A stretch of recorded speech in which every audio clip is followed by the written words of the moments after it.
Elektriskais lauks ir spēks, kas darbojas uz elektriski lādētu daļiņu.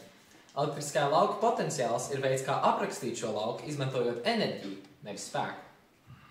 To var salīdzināt ar gravitācijas lauku. Piemēram, ja pacels objektu, tad palielināsies potenciālā enerģija. Elektriskā lauka potenciāls darbojas līdzīgi, tikai tas attiecās uz elektriskajām lādiņām.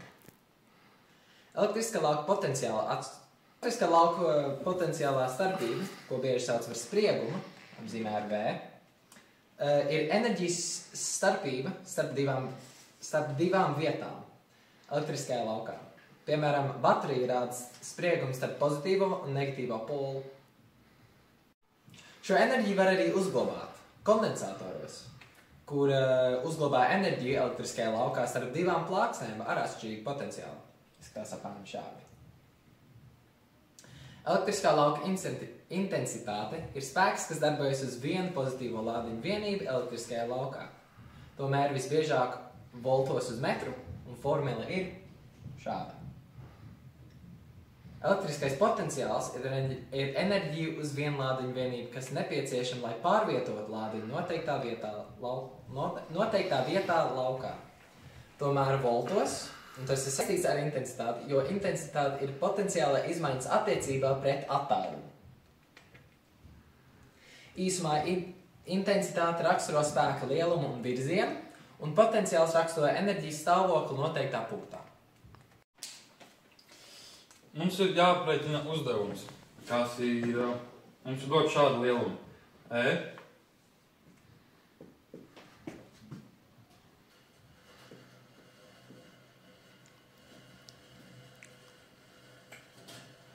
Kas ir vienāds ar... es viņu pārveidoju normālā formā, tad sanāktu 4 reiz 10 5. Un šis ir elektriskais lauks, un elektrisko lauku mērvienības ir volti dalīts uz metru, laikam. Šitā. D, un mums ir zināms arī difrakcijas režģeta periods. Perioda lielums ir 2 milimetri. Vai arī, kas ir vienāds ar 2 reiz 10 mīnus 3. Tā. Un kas mums ir jāiegūst? Mums vēl ir dots. Mēs zinām arī Q, kas ir elektriskais lādiņš. Elektriskā lādiņa lielums, kas ir 3 reiz 10 mīnus 8. C. No šī visums jāiegūst ir 2 lielumi. Cik ir U?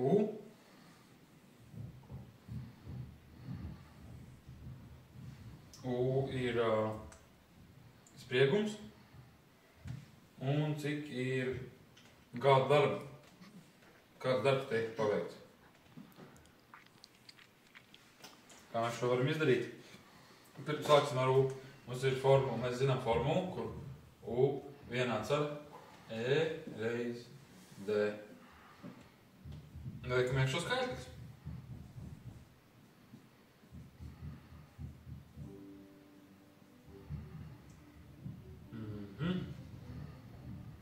Reiz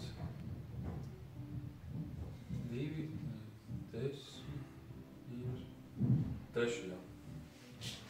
Sareizinām priekšu ciparus, pie kuriem nav pakāpju, un mēs iegūstam 8, un pēc tam skatāmies pakāpēm. Šeit mums ir 5, šeit ir 3. 5 mīnus 3, mēs iegūstam 10 reiz 10 2. pakāpē, kas ir vienāds ar 800 voltiem. Tad tik ir U. Šādu. E vienāds ar 5 vienāds ar 10 5.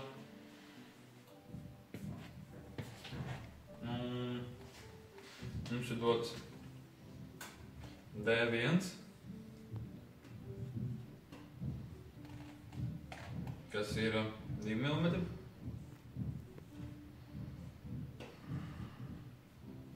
Vai arī pārveidot normālā formā 2 reiz 10 mīnus 3.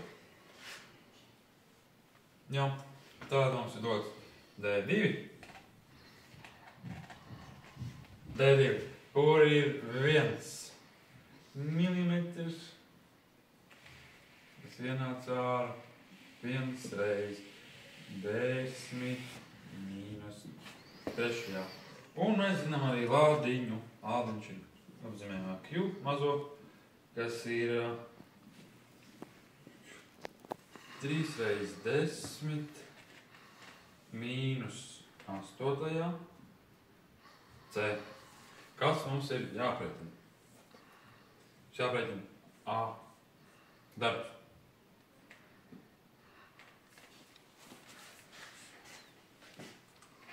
Kā to var aprēķināt? Būtu jāpārveido formula. Bet pirms tam mēs varētu iegūt delta D, kas būtu starpības starp delta 1 un delta 2, kas būtu D1 mīnus D2 vienāds ar 2 līdz 10 šajām.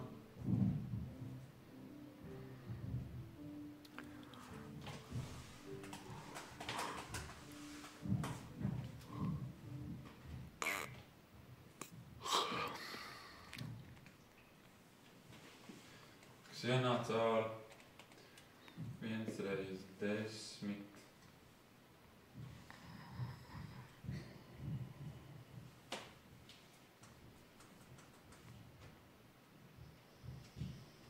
1 vai 10 mīnus 3. Mīnus 3 vai 0,001 metrs. Tas ir sīk sistēmā. Tāda. Jā, tad mēs varam tad šāda ir formula, lai aprēķinātu A. Mēs ņemam Q, kas ir lādiņa velums. Lādiņa velums reizinām ar POE, kas ir elektriskais lauks, un reiz, D, kas ir difrakcijas režģa periodu. Difrakcijas režģa periodu. Nu, vai arī, kas ir vienāds ar Q, lādiņa velums, reiz U. Iepriekšējā uzdevumā mums ieguvām to, ka U ir 800. Tad mēs varam pierakstīt U ir 800 volti. Jā, tad viss ir vienkārši. Liekam iekšā skaitļus. A ir vienāds ar. Mazais Q ir 3 reiz 10 minus 8. 3 reiz 10 8. C. Reiz. Un pārveidojam 800 normālā formā. Mēs iegūstam 10 reiz.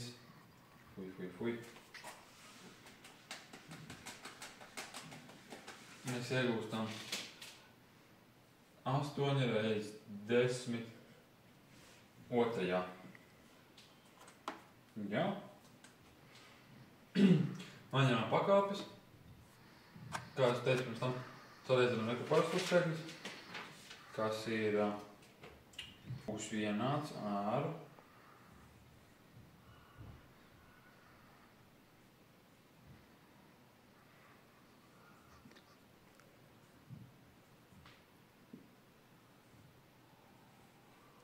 delta D. Ko mēs šeit iegūstam? Tas nozīmē, ka tas ir vienāds ar 4 reiz 10 5. dalīts ar 2 reizināts ar 0,001.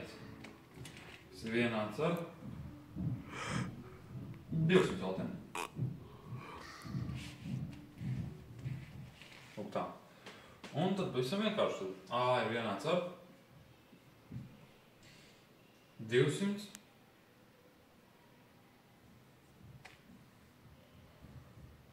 reiz 3 10 mīnus 8.